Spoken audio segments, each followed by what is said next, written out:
Hello my families, welcome back to our channel weird hell times. நான் உங்கள் பிரியா கண்ணன். இது நம்ம சேனலோட 4th எபிசோட். இதுக்கு முன்னாடி நம்ம சேனலில் போஸ்ட் பண்ண ஆடியோஸ் அண்ட் வீடியோஸ் எல்லாரும் பார்த்துருக்கீங்க. அண்ட் பார்த்தவங்க எல்லாருக்கும் ரொம்ப தேங்க்ஸ். அண்ட் நிறைய பேர் நம்ம சேனலை சப்ஸ்கிரைப் பண்ணாமல் தான் பார்த்துக்கிட்டு இருக்கீங்க. தயவு செஞ்சு சப்ஸ்கிரைப் பண்ணி பாருங்கள். நீங்கள் கொடுக்குற அந்த ஒரு ஆதரவு தான் எங்களுக்கு மேலும் எங்களோட வீடியோஸ் எடுக்கிறதுக்கு ஹெல்ப்ஃபுல்லாக இருக்கும்.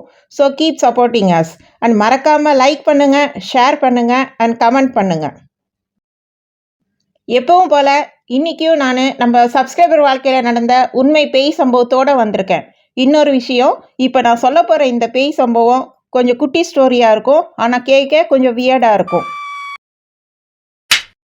இதே மாதிரியான பேய் சம்பவம் உங்கள் வாழ்க்கையிலே நடந்திருந்தா அதை நீங்கள் என்கிட்ட ஷேர் பண்ணணும்னு நினச்சிங்கன்னா ஸ்க்ரீனில் தெரிகிற அந்த வாட்ஸ்அப் நம்பருக்கு வாய்ஸ் நோட்டாவது மெசேஜாவது அனுப்புங்க. அண்ட் இன்னொரு விஷயம், என்னோடய இன்ஸ்டா ஐடியிலையும் நீங்கள் அந்த சம்பவத்தை ஷேர் பண்ணலாம். அதோட லிங்க்கை டிஸ்கிரிப்ஷனில் கொடுத்துருக்கேன், அதுலேயும் ஷேர் பண்ணிக்கோங்க. அதே மாதிரி இன்ஸ்டாவில் சொல்கிற மாதிரியே நீங்கள் என்னோடய ஃபேஸ்புக் லிங்க்கும் டிஸ்கிரிப்ஷனில் கொடுத்துருக்கேன், அதுலேயும் நீங்கள் ஷேர் பண்ணுங்கள். நீங்கள் சொல்கிற அந்த ஒரு சம்பவம் ரொம்பவே வியர்டாக இருந்தால் கண்டிப்பாக நம்ம சேனலில் நான் போஸ்ட் பண்ணுறேன். அண்ட் இன்னொரு விஷயம், எப்போதும் போல் நம்ம சப்ஸ்கிரைபருக்காக நம்ம சேனலில் 4 லாங்குவேஜஸ் க்ரியேட் பண்ணியிருக்கோம். அது என்னன்னு உங்களுக்கே தெரியும், இருந்தாலும் சொல்கிறேன். ஃபஸ்ட் நம்ம தமிழ், இங்கிலீஷ், ஹிந்தி அண்ட் மராத்தி. நீங்கள் இந்த 4 லாங்குவேஜஸில் உங்களுக்கு எது கம்ஃபர்டபுளாக இருக்கோ நீங்கள் அதில் அந்த பேய் சம்பவத்தை ஷேர் பண்ணுங்கள். அண்ட் மறக்காமல் சேனலை இன்னொரு வாட்டி சொல்கிறேன், சப்ஸ்கிரைப் பண்ணி பாருங்கள். ஸோ இதுக்கு மேலே ஓவராக பேச விரும்பலை, வாங்க சம்பவத்துக்கு போகலாம். இந்த சம்பவத்தை நமக்கு ஷேர் பண்ண நம்ம சப்ஸ்கிரைபரோட பேர் சத்யாராகவன். இவருடைய சொந்த ஊர் கிருஷ்ணகிரி. இந்த சம்பவம் யாருக்கு நடந்துச்சுன்னு கேட்டிங்கன்னா நம்ம சத்யாராகவனோடைய தம்பிக்கு தான் நடந்தது. அதாவது நம்ம சத்யாவோட ஷார்ட்டாக சொல்லிக்கலாம் சத்யான்னு, நம்ம சத்யாவோட சித்தப்பா பையனான அவரோட தம்பிக்கு நடந்தது. அவரோட சொந்த ஊரும் கிருஷ்ணகிரி தான். அவருடைய வீடு நம்ம சத்யா வீடு இருக்கிற தெருவுக்கும் அடுத்த தெருவில் தான் அவங்க வீடு இருக்குது. நம்ம சத்யாவோட வீட்டில் சத்யாவோட அப்பா, அம்மா அண்ட் அவருடைய அக்கா, மொத்தம் 4 பேர். அதே மாதிரி அவரோட தம்பி வீட்டில் அவருடைய தம்பி, அப்பா, அம்மா அண்ட் அவர் கூட பிறந்த 2 அண்ணனுங்க. இந்த சம்பவம் எப்போ நடந்துச்சுன்னா 2021 கிருஷ்ணகிரியில் தான் நடந்தது. இந்த சம்பவம் நடந்தப்போ நம்ம சத்யாராகவனோட வயசு 26, அவரோட தம்பி வயசு 18. அப்போது சத்யாராகவன் பஸ் மெக்கானிக்காக இருந்தார். அதே மாதிரி அவரோட தம்பி +2 முடிச்சுட்டு அந்த ஊரோடைய விஐபியாக இருந்தார். விஐபினா உங்கள் எல்லாருக்குமே தெரிஞ்சிருக்கும், வேலையில்லா பட்டாதாரி கிடையாது, வேலையில்லா வெட்டி பசங்க. அன்றைக்கி ஒரு நாள் சத்யாவோட தம்பி, அதுக்கப்புறம் அவருடைய ஃப்ரெண்ட்ஸ், மொத்தமாக ஒரு 4-5 பேர் எல்லோரும் சேர்ந்து அவங்க ஊர் பக்கத்தில் இருக்கிற ஒரு ஆற்றுக்கு குளிக்க போனாங்க. அவங்க போன டைம் வந்துட்டு மதியானம் உச்சி வெயில் டைம். அந்த டைமில் தான் இவங்க எல்லோரும் குளிக்க போனாங்க. அது ஒரு விஷயம் என்னென்னா, அந்த ஆற்றுக்கு பக்கத்துலேயே ஒரு சுடுகாடு இருந்திருக்கு. அவங்க அடிக்கடி அந்த இடத்துக்கு தான் குளிக்க போவாங்க. ஒரு நாளைக்கு 2-3 டைம் கூட குளிக்க போவாங்க. ஏன்னா அவங்க அந்த ஏரியாவோட விஏபிஸுங்கிறதுனால. ஸோ அன்றைக்கி அவங்க குளிக்க போயிருக்கிற அந்த டைம் தான் இந்த சம்பவத்தோட ஆரம்பம்.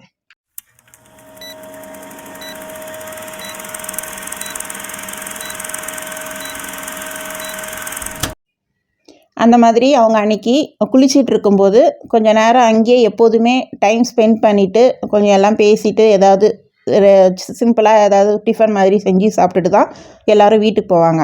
அன்றைக்கி அந்த மாதிரி தான் எல்லோரும் குளிச்சுட்டு கொஞ்சம் நேரம் அங்கே டைம் ஸ்பெண்ட் பண்ணிவிட்டு வீட்டுக்கு கிளம்புனாங்க.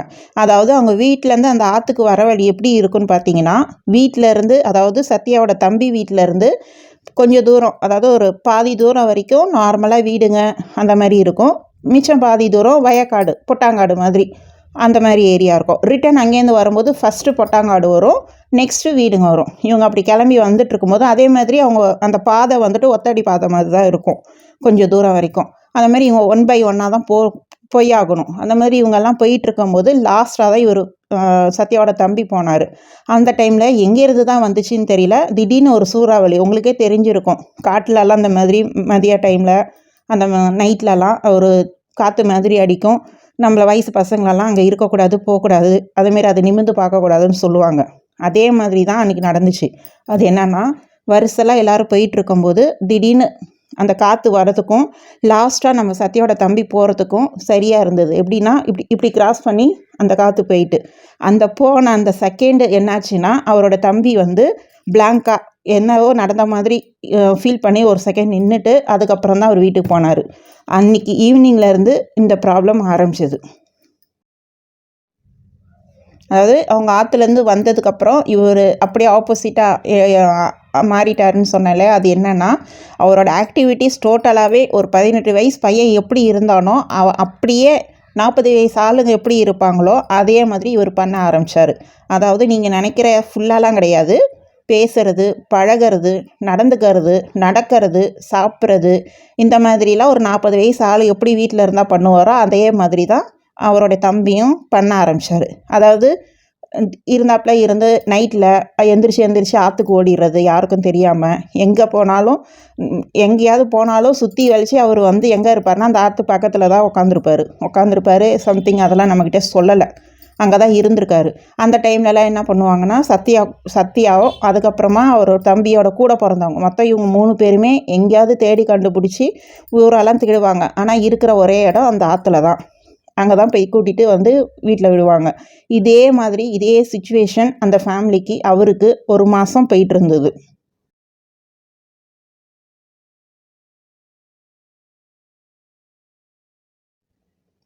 இதே மாதிரி 1 மாதம் போனதுனால சத்யா தம்பியோட அப்பா, அதாவது சத்யாவோட சித்தப்பா என்ன பண்ணாருன்னா, இதுக்கு மேலேயும் இப்படியே போயிட்டு இருந்ததுன்னா ஒன்றும் சரி வராது.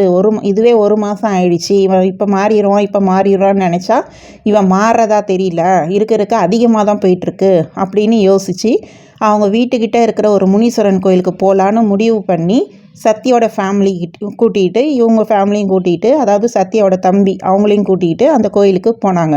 அவங்க போகும்போது சாயங்காலம் ஒரு 5 மணி இருக்கும். ஈவினிங் 5 மணிக்கு எல்லோரும் அங்கே போனதும் அந்த கோயிலுக்கு போனதுமே சத்யாவோட சித்தப்பா என்ன பண்ணாருன்னா அங்கே இருக்கிற பூசாரியை கூப்பிட்டு இந்த 1 மாதமாக என்னென்ன நடந்துச்சோ எல்லாத்தையுமே அவருக்கு தெரிஞ்சது எல்லாத்தையுமே பூசாரிகிட்ட சொல்லிட்டார். உடனே அந்த பூசாரி எல்லாரையும் உட்கார வச்சு சில பூஜைலாம் பண்ணணும்னு சொல்லிவிட்டு எல்லாரையும் உட்கார வச்சு பூஜைலாம் பண்ண ஆரம்பித்தார். இந்த பூஜை என்ன ஏதுன்னு நானும் எவ்வளவோ கேட்டுட்டேன் சத்யாகிட்ட. அவர் சொல்ல மாட்டேன்னு அப்படின்னு சொல்லிட்டாரு. ஸோ அது என்னன்னு எனக்கும் தெரியாது. அப்படி ஃப்யூச்சரில் ஏதாச்சும் நான் போக போக சொல்கிறேன். பூஜையெல்லாம் பண்ண ஆரம்பிச்சிட்டு பூஜையெல்லாம் ஒரு சில பூஜையெல்லாம் முடிச்சுட்டு என்ன பண்ண சொன்னார்னா சத்யாவுடைய சித்தப்பாவை கூப்பிட்டு இந்த மாதிரி இந்த பையன் நேரங்கட்ட நேரத்தில் உச்சி வெயில் டைமில் எங்கேயோ போயிருக்கான். அங்கே போயிருக்கிற அந்த இடத்துல ஏதோ ஒரு ஆன்மா இருந்து இவனை பிடிச்சிருக்கு. இப்போ அந்த ஆன்மா இவன் கூடயே தான் சுற்றிட்டுருக்கு. ஆனால் இப்போ இவன் நார்மலாக தான் இருக்கான். கோவிலுக்கு இருக்கிறதுனால அந்த ஆன்மா இவனுக்காக வெளியில் தான் காத்துட்ருக்கு. அது எந்த ஆன்மா எதுக்காக அப்போ இந்த பையனை பிடிச்சிருக்கு, அது எந்த இடத்துல இருந்து வந்திருக்குன்னு நம்ம இதுக்கப்புறம் இன்னொரு பூஜை பண்ணால் தான் நம்மளுக்கு அது தெரியும் அப்படின்னு அந்த பூசாரி சொல்லிட்டார். அதே மாதிரி அந்த பூசாரி சொன்ன அந்த அதாவது 2வது பூஜையும் அவர் எல்லாத்தையும் ரெடி பண்ணிவிட்டு அந்த பூஜையும் ஆரம்பித்து அந்த ஆன்மாவை, அதாவது அந்த கோவிலேருந்து வெளியில் நிற்கிற அந்த ஆன்மாவை சத்யாவோட தம்பி உடம்புல வர வச்சு சில விஷயங்களை கேட்க ஆரம்பித்தார். அது என்னென்னா, நீ எங்கேருந்து வந்தேன்னு கேட்டதுக்கு அந்த ஆன்மா வந்து அந்த ஆன்மாவுக்கு 42 வயசு. நான் இந்த ஊர் ஆள் தான். கொஞ்சம் நாளைக்கு முன்னாடி தான் நான் இந்த ஆற்றுல குளிச்சுட்டு இருக்கும்போது அப்போ தண்ணி அதிகமாக போய் தவறி விழுந்து குளிச்சுட்டு இருக்கும்போது கொஞ்சம் உள்ளே தள்ளி விழுந்து இறந்துட்டேன். பக்கத்தில் இருக்கிற சுடுகாட்டிலே தான் என்னை வந்து எரிச்சிட்டாங்க. ஸோ நான் அதிலேருந்து நான் அங்கே தான் சுற்றிட்டு இருந்தேன். சுற்றிட்டு நான் அங்கேயும் இங்கேயும் அலைஞ்சிட்டு இருந்த நேரத்தில் தான் நேரங்கட்ட நேரத்தில், அதாவது மதிய நேரத்தில் இந்த பையனும் இவனுடைய கூட இருந்த 4 பசங்கள்லாம் சேர்ந்து அந்த இடத்துக்கு குளிக்க வந்தாங்க. குளிச்சுட்டு இவங்க வீட்டுக்கு போகும்போதும் நான் சுற்றிட்டு இருந்த நேரமும் இவங்க போன நேரம் இந்த பையன் வந்த நேரமும் சரியாக இருந்ததுனால இவன் உடம்புல நான் வந்துட்டேன், இவனை பிடிச்சிட்டேன். அதுலேருந்தே நான் இவன் கூட தான் இருந்தேன். இவன் கூட இருந்தது எனக்கு வந்து திருப்பி வாழ்கிறதுக்கான ஒரு ஆசை வர ஆரம்பிச்சிது. அதனால் நான் இவனை விட்டு போக மாட்டேன், எனக்கு இவன் வேணும் அப்படின்னு சொல்லுச்சு. அதுக்கு அந்த பூசாரி வந்துட்டு நீ சொல்கிறதெல்லாம் சரிதான், உனக்கு வாழ ஆசை இருக்குது, அதெல்லாம் நான் ஒத்துக்கிறேன். இருந்தாலும் உன்னோட இப்போ இருக்கிற உன்னுடைய நிலைமைக்கும் உன்னோட வாழ்க்கைக்கும் இந்த பையனோட வாழ்க்கைக்கும் இந்த உலகத்துக்கும் அது சாத்தியமாகாதுன்னு உனக்கே நல்லா தெரியும். அதாவது உனக்கு பையன் வயசு தான் இப்போ இந்த பையனுக்கு. கொஞ்சம் பார்த்து புரிஞ்சிக்கோ, உனக்கு என்ன வேணும்னு சொல்லு, நான் இவங்களை செய்ய சொல்கிறேன். இவங்க கையாலேயே செய்ய சொல்கிறேன் அப்படின்னு அந்த பூசாரி சொன்னார். ஒரு நிமிஷம் அந்த ஆன்மா வந்து இவர் சொல்கிறதெல்லாம் கேட்டுட்டு யோசித்து சரி அப்படின்னு சொல்லிட்டு அதுக்கு வேணுங்கிறது எல்லாத்தையும் கேட்டாங்க. கேட்டுட்டு அந்த நேரத்துக்குள்ளே எனக்கு எல்லாத்தையும் செஞ்சு கொடுங்கன்னு சொல்லிட்டாரு. அந்த ஆன்மா சொல்லிடுச்சு.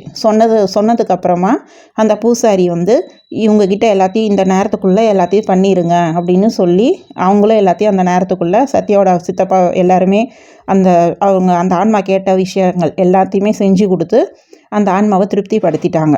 அதுக்கப்புறமா அந்த பூசாரி வந்து அந்த ஆன்மாவை அதோடைய உலகத்துக்கே அனுப்பிச்சி வச்சிட்டாரு. அதுலேருந்து சத்யாவோட தம்பிக்கு எந்த பிரச்சனையும் இல்லை. இதுக்கப்புறமா என்ன ஆச்சுன்னா இன்னொரு விஷயம் சொல்ல மறந்துட்டேன். இந்த விஷயத்தை பற்றியும் நான் எவ்வளவோ கேட்டேன். சத்யா சொல்லவே இல்லை. என்ன நடந்துச்சுன்னு என்ன பூஜைன்னு சொல்லவே இல்லை. இது மட்டும்தான் சொன்னாங்க. ஸோ நீங்களும் என்கிட்ட கேட்கக்கூடாது. ஓகேவா? ஏன்னா நீங்கள் கமெண்ட்ஸில் நிறையா கொஷின்ஸ் கேட்டுட்ருக்கீங்க. ஸோ இதையும் நான் அப்பயே சொல்லிடுறேன். என்ன பூஜை இதுன்னு இது வரைக்கும் அவர் சத்யா சொல்லலை. ஃபஸ்ட்டு பூஜையும் சொல்லலை, செகண்ட் பூஜையும் சொல்லலை. அப்புறமா என்னாச்சுன்னா அந்த பூசாரி வந்துட்டு நம்ம சத்யாவோட தம்பிக்கு சில பூஜையெல்லாம் பண்ணி மந்திரிச்சு அவர் கையில் ஒரு கயிறை கட்டி விட்டு இந்த விஷயங்கள் இந்த கொஞ்சம் நாளைக்கு இந்த பையன் வந்து சின்ன வயசுங்கிறதுனால உடம்பு கொஞ்சம் 2-3 நாளைக்கு உடம்பு முடியாமல் தான் இருக்கும். அதனால் 2-3 நாள் கழித்து இந்த பையன் எப்போதும் போல் நார்மல் ஆனதுக்கப்புறமா இந்த பையனை கூட்டிகிட்டு வந்து இந்த பையன் கையாலேயே நம்ம முனீஸ்வர சாமிக்கு என்னென்ன சடங்குகள் பண்ணணுமோ எல்லாத்தையும் பண்ணி சில படையெல்லாம் போட்டு சாமி கும்பிட்டுட்டு போங்க. இந்த மந்திரிச்ச கயிறை வந்து 3 மாதத்துக்கு ஒரு வாட்டி வந்து கோவிலில் வந்து மாற்றிட்டு போகணும். பையனையும் அடிக்கடி கோவிலில் வந்து வாரம் வந்து சாமி கும்பிட்டுட்டு போக சொல்லுங்கள். அவர் வாழ்நாள் ஃபுல்லாக இது பண்ணார்னா எந்த பிரச்சனையுமே வராது அப்படின்னு சொல்லி இவங்களெல்லாம் வீட்டுக்கு அனுப்பிச்சி விட்டார்.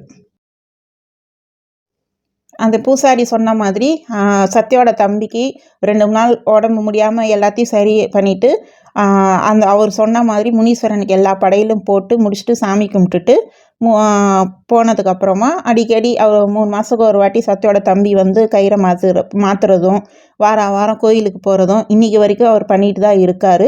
அதே மாதிரி இன்றைக்கி வரைக்குமே அவர் விஏபியாக தான் இருந்துகிட்ருக்காரு. இந்த சம்பவத்தை பற்றின உங்களுடைய கருத்து என்னன்னு மறக்காமல் கமெண்ட் பாக்ஸில் கமெண்ட் பண்ணுங்கள்.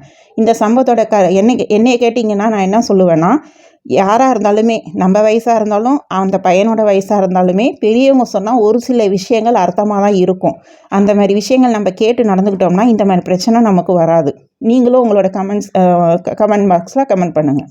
மறக்காமல் நம்ம சேனலை சப்ஸ்கிரைப் பண்ணுங்கள், லைக் பண்ணுங்கள், ஷேர் பண்ணுங்கள், கமெண்ட் பண்ணுங்கள். மீண்டும் இந்த மாதிரியான ஒரு உண்மை பேய் சம்பவத்தோடு உங்களை வந்து சந்திக்கிறேன்.